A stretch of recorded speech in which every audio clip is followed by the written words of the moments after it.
You've already mastered the forecasting tech. So you have your solution in place, or you're using your Excel spreadsheet and you're forecasting, you're measuring forecast accuracy, you're doing all of those different things, and you are wanting to get leadership buy-in. You know, you're still trying to figure out why your operations or your EXCX, your business leader, whomever they may be, your operational leader, your VP of experience, VP of contact center, isn't buying in and actioning on the things. You're like constantly banging your head, right, on why this is.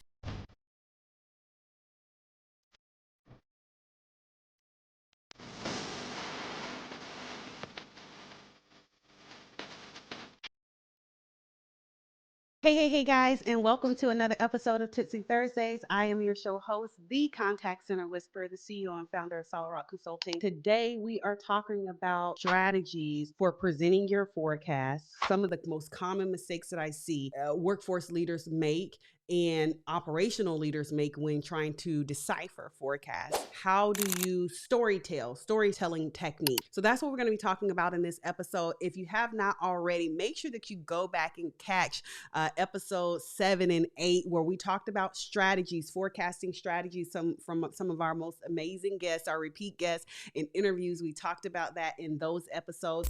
Remember, all year we are using WFM Go Beyond as the guide to these different conversations. So if you have yet to grab the book, WFM Go Beyond, all you need to do is go to WFMGoBeyond.com and grab the actual book and join our free private community. Okay. So in the private community, we provide a lot of resources, templates, and all the different things that you can only get in the free community.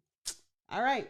So listen, let's hop right into the conversation. Steps for building trust. When it comes to steps to building trust in your forecast, one, we want to make sure that we are actually producing an accurate forecast, which is why, again, episode 6, 7, and 8, they're so important. What is forecasting?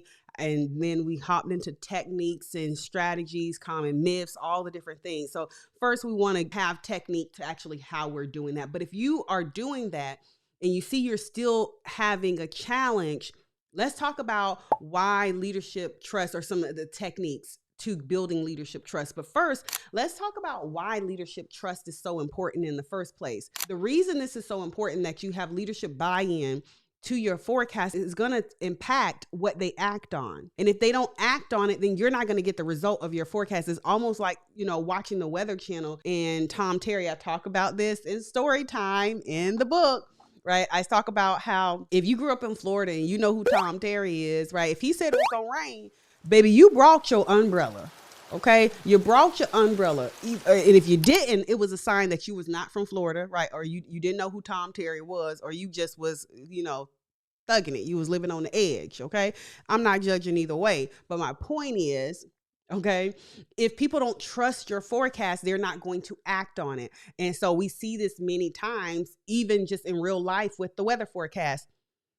I don't trust the forecast. I don't trust that it's going to rain tomorrow, right? Or again, for whatever reason, whatever you're saying is not of that kind of weight to me. Much different than when we're predicting a hurricane, okay? If you're not from Florida and you're not used to hurricanes, then when the weatherman says, hey, it's going to be a hurricane and it's going to be a category 4, category 5, you're like, I'm out. Now, if you're Floridian and you're used to riding out hurricanes, right, because you know what the impact is going to look like and you know how to hurricane prep, then you may ride out the storm. However, when we're talking about forecasting the supply and demand in your business, or the demand and the supply for that demand in your business, it is critically important that your leadership trust your forecast, because it's going to have significant implications on how I respond to customers and respond with resources. So if I said, hey, you're going to get swamped with volume this day, and so now I as a leader approve overtime to come in, and that day we don't get no volume above our original forecast or above our normal business volume, and I have people just sitting around, guess who I'm looking at? And guess who they're coming to hold accountable? Me, the leader, right? For approving the OT. And so if I don't believe your forecast, I'm likely not going to act on the forecast. So it's critically important that your forecasts are accurate within a degree of error, right? And that you get leadership buy-in, because that is going to determine what they act on. So strategies for building trust. First of all, you need to have a transparent methodology, right? Transparency into your methodology. If I ask you how you came to this forecast, right? How did you come to this volume and you can't make it make sense, then I'm probably not going to trust that you did the work, right?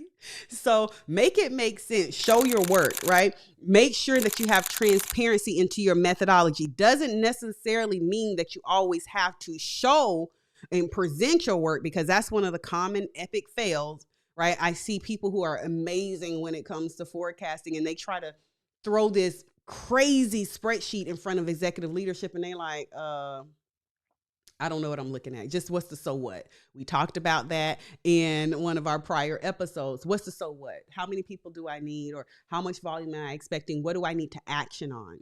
So it's one thing to be able to have it in presentation mode and visual storytelling, which I'm going to talk about here in a second. It's another to have transparency into your methodology and make sure that you have that. So just because I have it doesn't necessarily mean I always need to show it. I just need to have it. So when I'm asked about it, I can be able to speak to, how did I get to this? Hey, are you ready to identify how well your workforce management strategies align to your CX, customer experience, EX, employee experience, or your business profitability goals? Well, take our free 5-minute assessment at WFMGoBeyondScore.com and get your personalized results and recommendations delivered directly to your inbox. WFMGoBeyondScore.com. See you there. So being able to explain your process clearly and concisely, the data that you use, okay, the assumptions that you made, and any limitations. That's going to be super important when we talk about transparency into the methodology. Okay, so transparency is going to be able to help you build confidence and shows that you know your numbers inside and out. So that's going to be super important. Transparency into the methodology is critical, and I can't stress that enough. What was your process? What data did you use? So this goes back to pillar 1 when we talked about data. If I'm using volume and AHT to get to workload, and my AHT is talk time and ACW, that's how I'm factoring AHT, but operations has just talk time, then we got two different things. And so this is why it's so important to have transparency into your methodology, because you can talk through these data points to say, okay, this is how I got to this. And they'll say, oh, well, we just use talk time. Well, why do you just use talk time? You can actually dig into deeper conversation, have more meaningful conversation.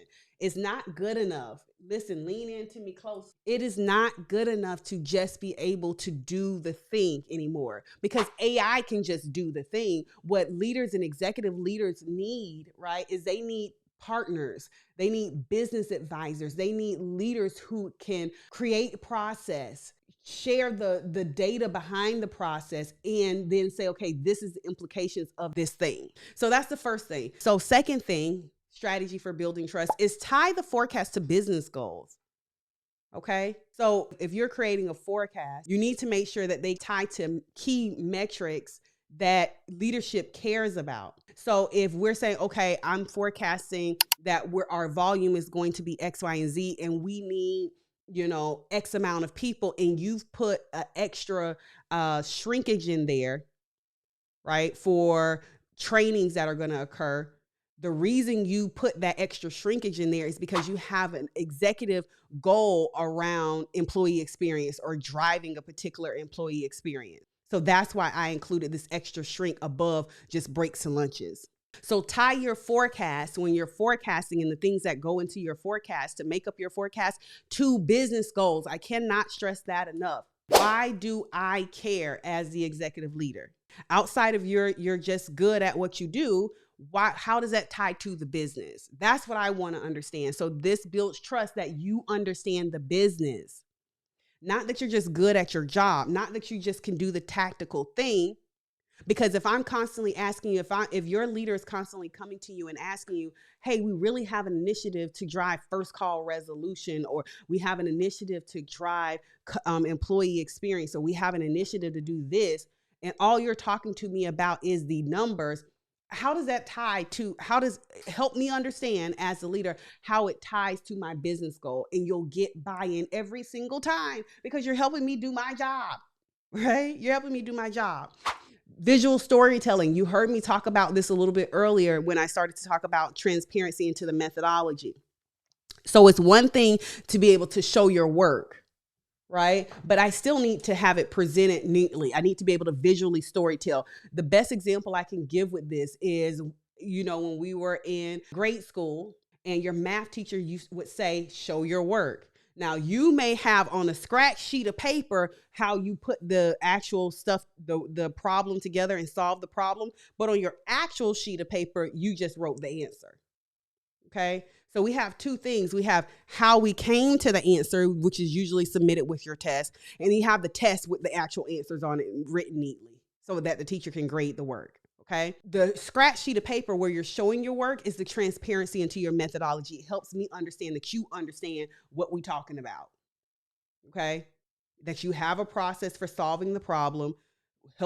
It helps me understand the data that you use to solve the problem and what assumptions that you made. Okay. That's what your scratch sheet of paper does. I don't need to necessarily always see that. What I need as a teacher to grade this is the answer on the paper. 2 + 2 is 4. Now, if on your scratch sheet of paper, you wrote out zero, a bean, right? So that you can say 1, 2, 3, 4. Oh, and you circled all of them and put 4. That's how you got that 4. So it's one thing to have transparency into the methodology, and it is a completely another thing to be able to visually storytell with graphs and bar charts and graphs and pie table or pie charts and all of the different things. Okay, so that's super important. And then anticipate questions. First of all, you have to get over the fact of people asking you questions as a thing of like being argumentative or that they don't trust you. Many times they're asking a question because they don't understand. So if you anticipate questions, you can come prepared to answer those questions, right? As well as you can already handle any objections ahead of time because you're anticipating the question. Well, how did you get to this? So when I'm leading into my presentation or presenting my numbers or my forecast, I'm anticipating this question. So I'm talking about it in my talk track. So that's super important to anticipate the questions that are going to come up as a result of your forecast and already including it ahead of time in your talk track. So this may look like you say, you anticipating the question around age sheet. I use that example a lot because it's very, very common. Why I got that we needed 3 people and you got that we needed 5 people. Right. So I would already anticipate that question and say, hey, this is what my capacity plan looks like. And this is how I got to this, right? Blah, blah, blah, blah, blah, blah, blah. We use talk time and ACW as a part of our AHT formula. And I know from an operations standpoint, you guys are just looking at talk time because of whatever the reason may be. Now that may need to be addressed in a separate call at a separate time for a separate outcome and objective. But for the point of this particular call, I'm just addressing it ahead of time because I know and I'm anticipating what that question is going to be. So a pro tip, all right, I love these pro tips. A pro tip is speaking the language of leadership. Again, if you understand what they care about, then you can frame your forecasting, your conversations, and your presentations around that. So if they care about ROI or they care about efficiency, which most leaders care about efficiency, they're trying to figure out how to produce the product or service or show up, have the resources show up in the most efficient way as possible. They care about efficiency. So if you're talking about that, if your forecast addresses that, speak that language, okay? It does no good to be the smartest person in the room if I'm speaking English and you're super, super smart and you're speaking Spanish to me. I don't understand, okay? So speak my language because the whole point of communication is to send a signal and receive the signal as it was desired to, as for the intended outcome that it was meant to be sent and received. So if that hasn't happened, if you're just talking and you're sending a signal, but I'm not receiving what you're trying to, I'm not being able to interpret what's going on, then you haven't actually fully communicated. You might have been talking, but you haven't communicated. And so we want to get really good at communicating. Hey, transformative leader, listen, have you grabbed your copy of WFM Go Beyond? Go and grab your copy at WFMGoBeyond.com. WFM Go Beyond is sectioned into 2 sections. Section 1 is the foundation and the fundamentals of workforce management. The core 4, you've heard me talk about this: data gathering, forecasting, scheduling, intraday. But section 2 is the part that I get super excited about, especially for 2025, because we are pushing and encouraging and challenging leaders to go beyond and push into transformative impact. And section 2 is going to do that to help you understand how you tie your WFM strategy into your CX initiatives, your EX initiatives, and business profitability goals. So if you're an operational leader, executive, a WFM leader that has a operations efficiency goal, okay, and you want to drive transformative impacts, WFM Go Beyond is your resource. So go to WFMGoBeyond.com and grab your copy today. Bye. And so hopefully that was helpful. We talked through, all right, some strategies for improving the trust from leadership, right? Getting buy-in. In this month, we've been talking a lot about forecasts. Again, we're using the book WFM Go Beyond as a guide to guide these conversations. And right now we're in forecasting and we're wrapping up this conversation. And so as we're wrapping up this conversation, and now we're saying, okay, my forecasts are improving because I'm doing this. How do I make sure now that's translating to leadership? How we're going to be doing that is we're going to make sure that we have transparency into our methodology. We're going to make sure that we are tying our forecast to business goals. We're going to make sure that we're visually storytelling. We're going to make sure that we are anticipating the questions, and we are going to make sure that we, bonus tip, are speaking the language of leadership. That is how we go beyond. I hope that this was helpful. You already know what to do. If you're watching this on whatever your favorite platform is, or you're listening to this, make sure you like, subscribe, follow, all the different things. Make sure you join our free community at WFMGoBeyond.com. I can't wait to see you in the next episode. See you guys soon. Bye.